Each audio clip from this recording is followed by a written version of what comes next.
Қайырлы күн, құрметті көпшілік. Наурыз күндердегі 3-4 күн мейрамды пайдаланып, сіздермен тағы да бір жүздесем деп отырмын.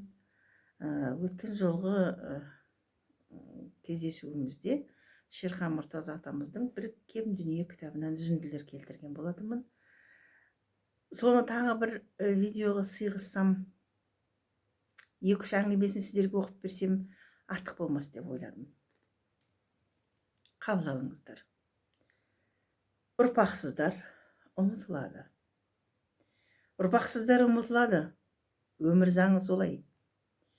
Мен ес білетін кезден бері ауылда талай адам ұрпақсыз қалып, ұмытыла бастады. Мысалы, жақын ағам Нәменқұл темір ұстасы еді, зергер еді. Екінші жаһан соғысының жауынгері, жалғыз ұлы Байбосын ерте кетті. Нәметқұлдан ұрпақ қалмады. Ауылдағы үйде ол соққан темір қысқаш қалған еді. Қазір бар ма, жоқ па білмеймін. Бегалы деген туысқанымыз талдарақ өсірген орман шеген. Соғыс жылдарында орман таусылды. Жалғасы жоқ. Аты ұмытылған. Оның ағайыны Мәмбет әлі де солай.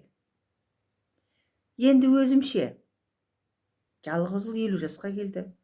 Баласы жоқ. Сонымен тұқым үзіле ме? Құдай Батырханның тараған ұрпақтарына ғұмыр берсін. Сонда Мұртаза аты көшпейді. Ал менен кітаптар қалады. Осы ұрпақты жалғастыра ала ма? Біргем дүние. Өте ауыр тақырып екен. Артынан осындай неше түрлі кітаптары қалды. Соны оқи отырайық, жалғастырайық, білейік, түсінейік деген ниетпен сіздермен бөлісіп отырмын. Совет үкіметінде, совет заманында, атеизмнің дамып тұрған кезінде тіршілік еткен, өмір сүрген, қызмет қылған адамдар ғой. Мен ойлаушы едім, о кісілер намаз, жайнамаз, оразан дегенді көп әңгіме қылмайтын шығар деп ойлаушы едім. Сөйтсем, осы кітабында 12 айдың сұлтаны деген қысқа әңгімесі бар екен. Ораза денсаулық кепілі. Ораза рухтың тазалығы. Ораза тозақтан қорғайтын қалқан. Ораза тілектің қабылдануы. Оразада ауыз берік. Ауру астан дау қарындастан. Ораза аштықтың не екенін білу. Ораза айында даудамайдан, ұрыс керістен, қиянаттан, зорлықтан, дөрекіліктен, ұрлық қарлықтан тыйылған жөн. Әлдекім киліксе, аузым ораза де. Ораза тек ашығу емес. Ораза жақсы мінез қалыптастыру, тәрбиелі, тақуа болу. Біргем дүние. Өте тауып қысқа нұсқа айтылған екен. Тағы бір жайнамаз деген қысқа әңгімесі бар екен. Әкеміз Мұртаза марқұмның қызғылтым шырайлы, әдемі гүлдері жайнаған жап жаңа жайнамазы бар еді. Алдымен мешіт бұзылды. Оның үйінде болып қалған кірпіштердің үстінде байғыз дейтін қыз сұңқылдап, зарлап отыратынды шығарды. Көп ұзамай Мұртаза рахметлік халық жауы ретінде ұсталды. Бұл 37 жылдың сірә желтоқсан айы еді. НКВД үйге тінту жасады. Мен ол кезде 5 жасар баламын, бәрі есімде. Тінткенде бәлендей байлық табылған жоқ. Тек бір милиционер төрде ілулі тұрған жайнамазды жазып көрді де, мынау шұлғау болуға жақсы екен, аяғым тоңып жүреді деді, деп Алланың аты жазылған жайнамазды бүктеп қойнына тыға салды. Арада 60 жыл өткенде жолым түсіп, Кереку қаласына барып, мешітке кіріп, дұға оқығанда, Тәңірі жарыл қағыр бас имам маған Қағбадағы мешіттің суреті салынған сұлу жайнамазды сыйлады. Сонда баяғы милиционерге шұлғау болып қорланған жайнамаз ғайыптан құс болып келіп қолыма қонғандай ғажайып хал кештім. Мұны марқұм Мұртазаның әруағы сезді ме білмеймін. Бір кем дүние.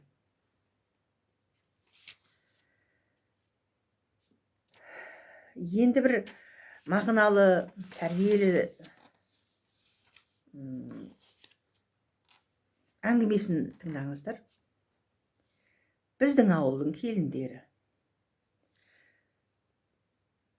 Үйдің балконы тәңіртау жаққа қарайды. Сол балконда келесі әңгіменің жайын ойлап, қарлы шыңдарға қарап қаперсіз отыр едім. Көшеде ақ орамалды, қызыл көйлекті бір келіншек өтіп бара жатып маған иіліп сәлем салды.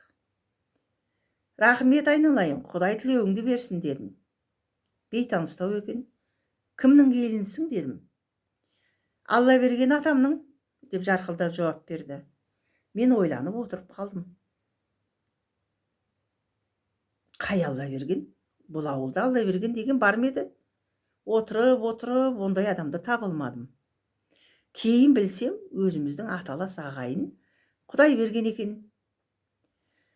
Қазіргі заманның келіндері қайната, қайнаға, қайнене, абысын ажын дегендерді сартылдатып, бадырайтып, өз аттарымен атай беретініне құлақ үйреніп кеткен. Ал мынау тосын жаңалық. Бұл заманның белсенді қатындары гендерлік саясат деп басыңнан асыра дүңкілдейтін дәуірде бұрынғылар еске түсе кеткені.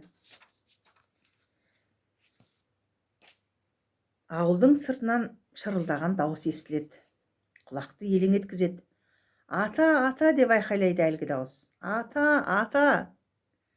Сылдырманың бер жағында, сарқыраманың ар жағында маңыраманы ұлама жарып кетіпті. Жаныманы білемеге жанып тез әкелсін біреу деп шырылдайды әлі жаңа түскен келін. Әлгі. Қазір қазақ мұны түсіну үшін мынандай сөздік керек.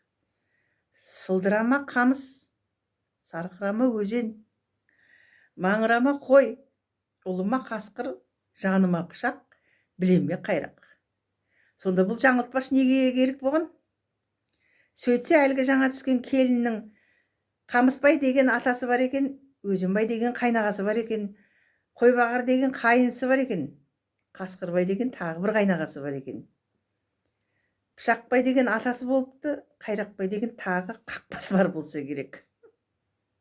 Міне, баяғы заман келіншегі солардың еш қайсысының көңілін қалдырмай, әдептен озбай, әруақтан аттамай, салт дәстүрді сақтай білген адал жан ғой. Ал әлгі Алдабергеннің келінімін деген айналайын, сол баяғылардан аман есен, осы заманға жеткен құтты құс болар сірә.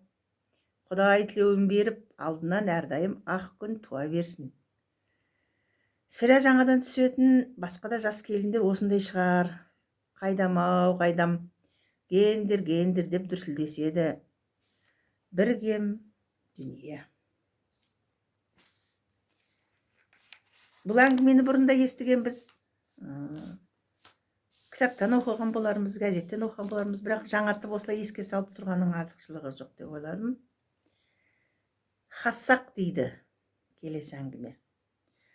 Бала кезде естіген есімде, біздің Мыңбұлаққа көршілес Күркіреу су бойындағы қырғыздарға бара қалсақ, иә, хассақ бала деп қарсалар еді. Кейін жол түсіп Монғолияға барғанымызда хассақтар келді деп құшақтасты.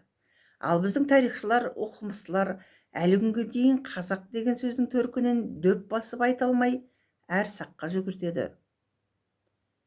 Ау, сонда бізді бір заманда сақтар, сақ дегені рас қой.